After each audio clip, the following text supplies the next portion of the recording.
second video of the frisbee throw. We're going to do the pre-test. I'm not going to give her any instruction.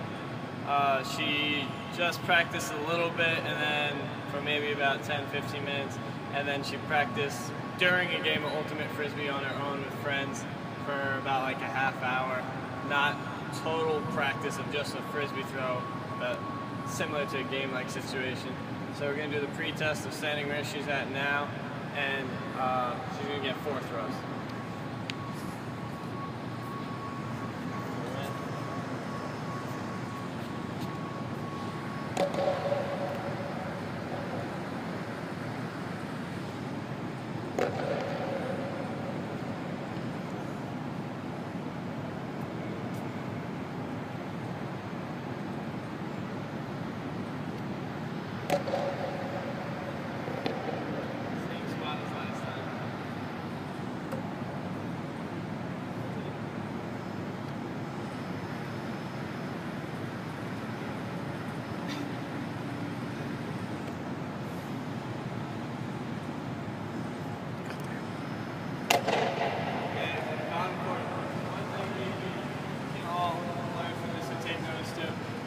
She kept hitting this general area, so we could say this is because she's overextending with the rotation and her release. So instead of just when she's extending her elbow and flicking her wrist, she might be flicking too far or extending too far and falling past the plane. So that's one thing we work on. So one thing we learned in class is the part-whole series. So we're going to do things in steps, but then gradually progress them together. So at first we're just going to do the step and rotate, but we're not actually step and the rotate, but we're actually not going to extend the arm just yet, and we're not going to flick the wrist yet just yet. So we're going to actually practice this on a frisbee, but I'm going to give her the frisbee just because you can get used to the weight and the grip as well. So for about 10 times, just practice rotation from reaching down to your pocket, like you're taking something out of your pocket with the opposite hand. Reach down to your pocket, then step it. Take a small rotation with the step. You can do that 10 of them. But you just don't flex out always. Yeah.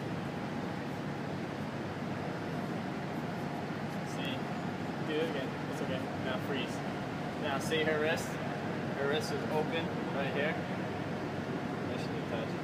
Her wrist is open. We want to try and keep that wrist flat so it doesn't break this plane. Good.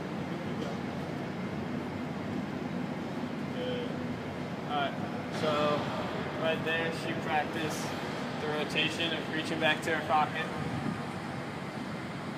stepping, and now she's going to practice just flicking her wrist. We're not going to do the whole thing. We're going to do just flicking her wrist and making sure she stops, that she doesn't overextend, but she stops right here. So I just want you to have your arm extended and then flip. Yes.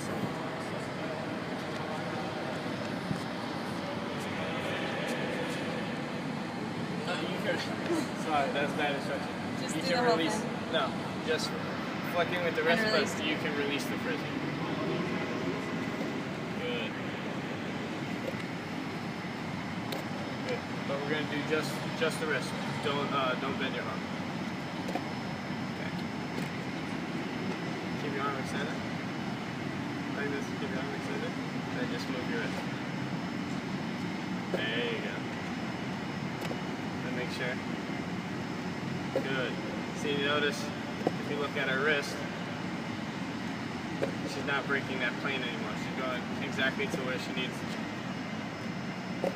So one thing we can take away from this is that when she was breaking her plane, it might not have actually been her wrist causing it. It could have been her over-rotating with her arm.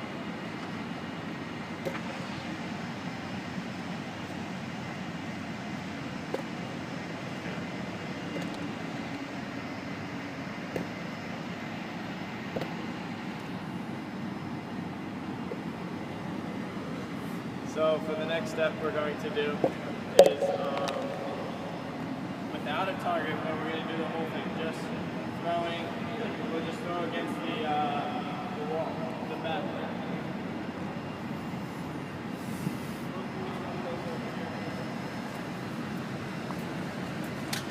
But have you just, don't even move closer.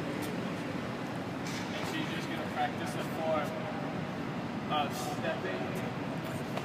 stepping, transferring that weight, reaching back to that pocket, getting that rotation, making sure that the frisbee is level, extending at the arm but not extending past the plane with the flick of the wrist.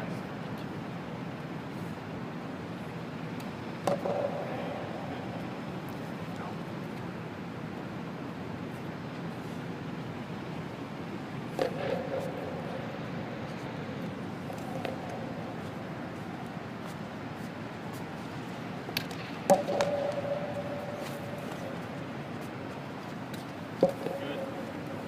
Already you can see making great improvements. Good.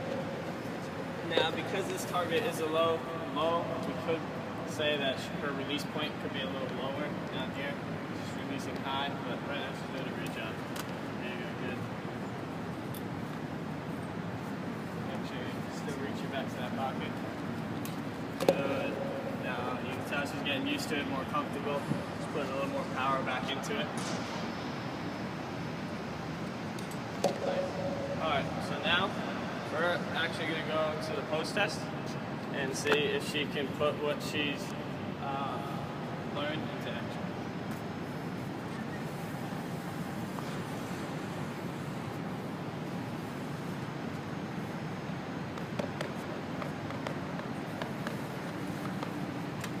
Alrighty. Yeah, that's good distance. Yeah, go ahead. Good, right on.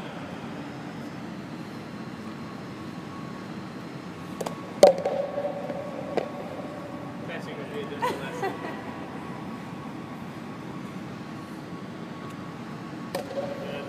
A little low, but that's okay.